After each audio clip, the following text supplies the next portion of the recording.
안녕하세요. 닥터 한입니다. 오늘은 정말 중요한 이야기를 해드리려고 합니다. 얼마 전 저희 병원에 김 여사라는 분이 오셨는데 참 인상적인 케이스였어요. 올해 68살이신 김 여사는 키가 158cm에 몸무게가 58kg이셨습니다. 전체적으로 보면 오히려 마른 편에 속하죠. 그런데 진료실에 들어오시면서 하신 말씀이 선생님, 저는 살이 안 쪘는데 배만 볼록 나왔어요. 이게 문제가 될까요? 였거든요.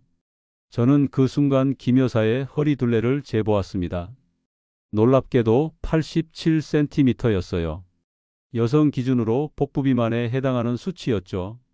김 여사처럼 많은 분들이 착각하시는 게 있습니다. 전체 몸무게가 정상이면 건강하다라고 생각하시는 거예요. 하지만 이건 정말 위험한 생각입니다. 저는 김 여사에게 이렇게 말씀드렸어요. 허리 둘레만 봐도 심장과 뇌의 위험을 예측할 수 있습니다.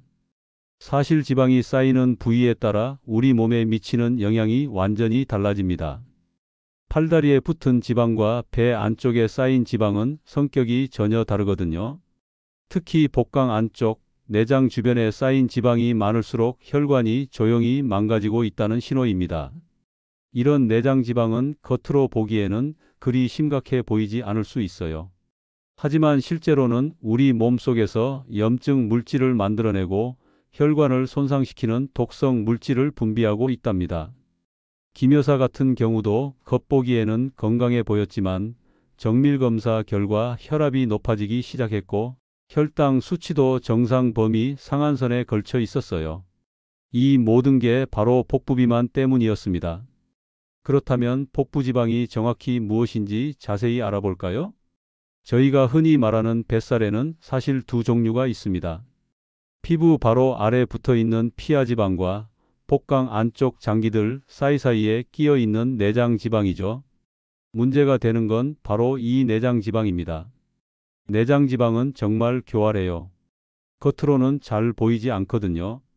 마른 사람도 내장지방이 많을 수 있고 통통해 보이는 사람도 내장지방은 적을 수 있습니다. 그래서 체중계 숫자만 보고 안심하시면 안 됩니다. 허리 둘레를 재는 게 훨씬 정확한 건강지표가 되죠. 김 여사 케이스로 다시 돌아가 보겠습니다. 김 여사는 복부 CT 촬영을 해보니 내장 지방이 상당히 많이 축적되어 있었어요. 간 주변, 췌장 주변, 심지어 심장 주변까지 지방이 쌓여 있더라고요. 이런 내장 지방들은 단순히 에너지를 저장하는 역할만 하는 게 아닙니다. 내장 지방 세포들은 마치 작은 화학 공장처럼 각종 호르몬과 염증 물질들을 만들어내요. 그 중에서도 가장 문제가 되는 게 사이토카인이라는 염증 물질입니다. 이 물질이 혈관벽을 손상시키고 인슐린 저항성을 일으키며 혈압을 올리는 주범이 되거든요. 더 무서운 건 이런 과정이 조용히 진행된다는 겁니다. 아무런 증상 없이 몇 년, 몇십 년 동안 내장 지방이 우리 몸을 서서히 망가뜨리고 있다는 거죠. 김 여사도 선생님, 저는 아무 증상이 없는데요? 라고 하셨거든요. 그게 바로 내장지방의 무서운 점입니다. 내장지방이 우리 몸에 어떤 악영향을 미치는지 구체적으로 살펴보겠습니다. 의학계에서는 고혈압, 고지혈증, 고혈당을 3고라고 부르는데 복부비만이 바로 이 3고의 시작점이라고 봅니다. 먼저 고혈압부터 설명해 드릴게요. 내장지방에서 분비되는 물질들이 혈관을 수축시키고 염분 배출을 방해합니다. 또한 교감신경을 자극해서 심장박동을 빨라지게 만들어요. 이런 복합적인 작용으로 혈압이 서서히 올라가는 거죠. 김 여사의 경우도 처음 측정했을 때는 140대 90이었는데 이건 정상 범위를 벗어난 수치였습니다. 다음은 고지혈증입니다. 내장지방이 많으면 간에서 중성지방 합성이 증가하고 좋은 콜레스테롤은 감소시킵니다. 동시에 나쁜 콜레스테롤 수치는 올라가죠. 이렇게 되면 혈관벽에 기름때가 끼기 시작합니다. 마치 오래된 수도관에 녹이 슬듯이 말이에요. 고혈당도 마찬가지입니다. 내장지방에서 나오는 염증 물질들이 인슐린의 작용을 방해해요. 췌장에서 인슐린을 아무리 많이 만들어도 제 역할을 못하게 되는 거죠. 그러면 혈당이 서서히 올라가기 시작합니다. 저는 김 여사에게 이렇게 설명했어요. 눈에 보이는 배보다 안 보이는 장기 주변 지방이 문제입니다.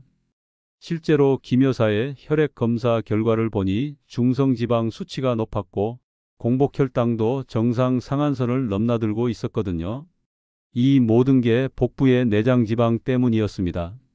가장 무서운 건 이런 변화들이 동시에 일어난다는 겁니다. 혈압, 혈당, 콜레스테롤이 함께 나빠지면서 혈관 전체가 망가지기 시작하는 거예요. 복부 비만이 정말 무서운 이유는 바로 뇌출혈과 심근경색 같은 치명적인 질환의 위험을 급격히 높이기 때문입니다. 국민건강보험공단과 서울대병원에서 함께 진행한 대규모 연구 결과를 보면 정말 충격적이에요. 복부 비만이 있는 그룹은 정상 그룹에 비해 뇌출혈 위험이 약 3배 가까이 높았습니다. 심근경색 위험도 2배 반 정도 높았고요. 이게 무슨 의미인지 아시겠죠? 단순히 배가 나왔을 뿐인데 생명을 위협하는 질환에 걸릴 확률이 몇 배나 높아진다는 겁니다.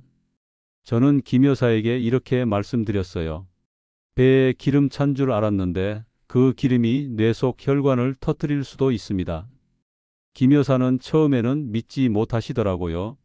선생님, 제가 뇌출혈이라니요? 그럴 리 없어요.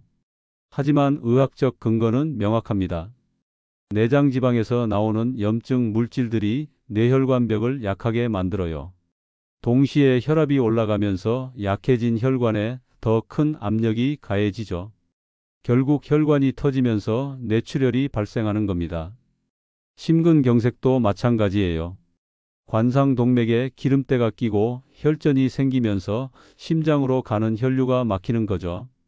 복부 비만이 있으면 이런 과정이 훨씬 빨리 그리고 더 심하게 진행됩니다. 더 무서운 건 이런 일들이 별다른 전조 증상 없이 갑자기 일어난다는 겁니다. 어제까지 멀쩡하던 사람이 오늘 갑자기 쓰러지는 경우가 많거든요. 그래서 저는 복부 비만을 침묵의 살인자라고 부릅니다. 조용히 하지만 확실하게 우리 생명을 위협하거든요. 김 여사도 이 설명을 듣고 나서야 심각성을 깨달으셨어요. 선생님, 그럼 어떻게 해야 하나요?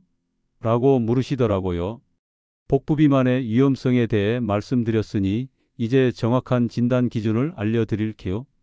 그 전에 먼저 희망적인 사례 하나를 소개해 드리겠습니다. 작년에 저희 병원에 오신 박 씨라는 66살 남성분이 계셨어요. 박 씨는 경미한 뇌출혈을 겪으신 후 저를 찾아오셨습니다. 다행히 큰 후유증은 없었지만 재발 방지가 가장 중요한 상황이었죠. 박 씨의 허리 둘레는 95cm였어요. 남성 기준으로 복부 비만에 해당했습니다. 박 씨는 정말 열심히 노력하셨어요. 식단 조절과 운동을 병행하면서 1년 동안 허리 둘레를 87cm까지 줄이셨습니다. 놀라운 변화가 일어났죠. 혈압약 없이도 혈압이 정상 범위로 내려왔고 당화혈색소 수치도 크게 개선되었어요. 무엇보다 뇌 MRI상 새로운 병변이 전혀 생기지 않았습니다. 박 씨는 저에게 이렇게 말씀하셨어요. 선생님, 처음에는 배만 줄이면 뭐가 달라지겠나 했는데 정말 몸 전체가 달라졌어요. 이게 바로 복부 비만 개선의 힘입니다. 그렇다면 정확한 복부 비만 기준은 무엇일까요? 대한비만학회와 보건복지부에서 정한 기준을 보면 남성은 허리둘레 90cm 이상, 여성은 85cm 이상일 때 복부 비만으로 진단합니다. 이 수치는 아시아인의 체형 특성을 고려해서 정한 거예요. 중요한 건 체중이 아니라 허리둘레라는 점입니다. 저는 환자분들에게 항상 이렇게 말씀드려요. 체중보다 허리둘레를 먼저 보세요. 배가 불룩하면 혈관이 먼저 망가집니다. 허리둘레 측정법도 정확히 알아두셔야 해요. 숨을 편안히 내쉰 상태에서 갈비뼈 맨 아래와 골반뼈 맨 위에 중간 지점을 줄자로 재는 겁니다. 너무 조이거나 느슨하게 하지 마시고 피부에 살짝 닿을 정도로 재시면 됩니다. 이제 가장 중요한 부분입니다. 복부 비만을 줄이는 구체적인 방법들을 알려드릴게요. 저는 환자분들에게 세 가지 핵심 루틴을 권합니다. 첫 번째는 식단 조절입니다. 하지만 무작정 굶는 게 아니라 식사 시간과 양을 조절하는 거예요. 아침과 점심은 충분히 드시되 저녁은 가볍게 드시라고 말씀드립니다. 특히 저녁 6시 이후에는 탄수화물 섭취를 최대한 줄이시는 게 좋아요. 김 여사의 경우 평소 저녁에 밥 한 공기 반을 드셨는데 반 공기로 줄이고 대신 채소와 단백질을 늘렸습니다. 처음에는 배가 고파서 어떻게 견디나 하셨는데 일주일 정도 지나니까 적응이 되시더라고요. 무엇보다 속이 편해진다고 하셨어요. 두 번째는 속보 걷기입니다. 복부 비만 해결에는 유산소 운동이 가장 효과적이거든요. 하루 30분씩 허리를 펴고 빠르게 걷는 거예요. 이때 중요한 건 자세입니다. 어깨를 펴고 배에 살짝 힘을 주면서 걷는 겁니다. 박 씨는 매일 아침 집 앞 공원을 30분씩 걸으셨어요. 처음에는 숨이 차고 힘들어 하셨는데 한 달 정도 지나니까 오히려 걷지 않으면 몸이 답답하다고 하시더라고요. 걷기 운동의 가장 큰 장점은 관절에 무리가 가지 않으면서도 내장 지방을 효과적으로 태운다는 겁니다. 세 번째는 수면 습관 개선입니다. 많은 분들이 놓치는 부분인데 수면 부족이 복부 비만의 주요 원인 중 하나예요. 밤 10시 이전에 잠자리에 들고 최소 7시간은 주무시라고 권합니다. 수면이 부족하면 스트레스 호르몬인 코르티솔 분비가 증가해요. 이 호르몬이 특히 복부 지방 축적을 촉진시킵니다. 또한 식욕을 조절하는 호르몬들도 불균형해지면서 야식을 찾게 되죠. 지금까지 복부 비만의 위험성과 개선 방법에 대해 말씀드렸습니다. 하지만 저는 환자분들에게 가장 중요한 한 가지를 강조하고 싶어요. 바로 배를 줄이는 것은 생명을 늘리는 일이라는 점입니다. 김 여사는 제 조언을 따라 석 달 동안 꾸준히 노력하셨어요. 허리 둘레가 87cm에서 82cm로 줄었습니다. 겨우 5cm 차이지만 몸의 변화는 놀라웠어요. 혈압이 140에서 120으로 떨어졌고 공복 혈당도 정상 범위로 돌아왔습니다. 더 중요한 건 김 여사 본인이 느끼는 변화였어요.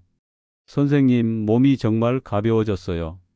계단 오르기도 훨씬 수월하고 밤에도 잘 잠들어져요 라고 하시더라고요. 이게 바로 내장 지방이 줄어들면서 나타나는 전신적인 개선 효과입니다. 저는 김 여사에게 이렇게 말씀드렸어요. 몸무게는 그대로인데 허리 둘레만 줄어도 혈압과 혈당은 같이 내려갑니다. 배를 줄이는 건 생명을 늘리는 일입니다. 실제로 의학 연구들을 보면 허리 둘레가 센티미터 줄어들 때마다 심혈관 질환 위험이 약 %씩 감소한다는 보고가 있어요. 겨우 몇 센티미터 차이가 이렇게 큰 건강상 이익을 가져다 주는 거죠. 복부 비만 개선은 단순히 외모를 위한 게 아닙니다. 뇌출혈, 심근경색, 당뇨병 같은 치명적인 질환들로부터 자신을 보호하는 가장 확실한 방법이에요. 그리고 다행히도 복부 지방은 다른 부위 지방에 비해 운동과 식이요법의 반응이 빠른 편입니다. 지금 당장 허리 둘레를 재보세요. 만약 기준치를 넘는다면 오늘부터라도 시작하시기 바랍니다. 하루하루의 작은 실천이 여러분의 생명을 지켜줄 거예요. 오늘 복부 비만과 혈관 질환의 관계에 대해 자세히 알아봤습니다. 많은 분들이 단순한 뱃살이라고 생각했던 것이 실제로는 생명을 위협하는 위험 요소였다는 사실을 깨달으셨을 거예요. 복부 비만 개선은 하루아침에 이루어지지 않습니다. 하지만 꾸준히 노력하시면 분명 결과가 나타날 거예요. 김 여사나 박 씨처럼 말이죠. 중요한 건 오늘부터 시작하는 겁니다. 식단 조절, 규칙적인 걷기 운동, 충분한 수면. 이 세 가지만 실천해도 복부 비만은 충분히 개선될 수 있어요. 특히 60대 이후에는 더욱 주의 깊게 관리하셔야 합니다. 나이가 들수록 내장 지방이 쌓이기 쉽고 그 악영향도 더 크게 나타나거든요. 저는 환자분들에게 항상 이렇게 말씀드립니다. 건강은 선택입니다. 오늘부터 올바른 선택을 하시기 바랍니다. 여러분의 혈관과 심장, 그리고 뇌가 여러분의 노력에 분명 화답할 거예요. 마지막으로 한 가지 더 말씀드리고 싶은 게 있습니다. 건강 관리에서 놓치기 쉬운 또 다른 중요한 부분이 있어요. 바로 구강 건강입니다. 많은 분들이 모르시는데 잇몸 질환과 뇌질환 사이에는 놀라운 연관성이 있거든요. 잇몸에서 피가 나는 것을 단순한 잇몸병이라고 생각하시는 분들이 많은데 실제로는 뇌질환의 중요한 신호일 수 있습니다. 구강 내 세균들이 혈관을 통해 뇌로 이동하면서 염증을 일으키고 이것이 치매나 뇌경색의 위험을 높인다는 연구 결과들이 계속 나오고 있어요. 특히 60대 이후에는 구강 관리가 더욱 중요해집니다. 침 분비량이 줄어들고 면역력이 떨어지면서 구강 세균들이 더 활발해지거든요. 다음에는 이런 잇몸 질환과 뇌질환의 무서운 연결고리에 대해 자세히 알려드리겠습니다.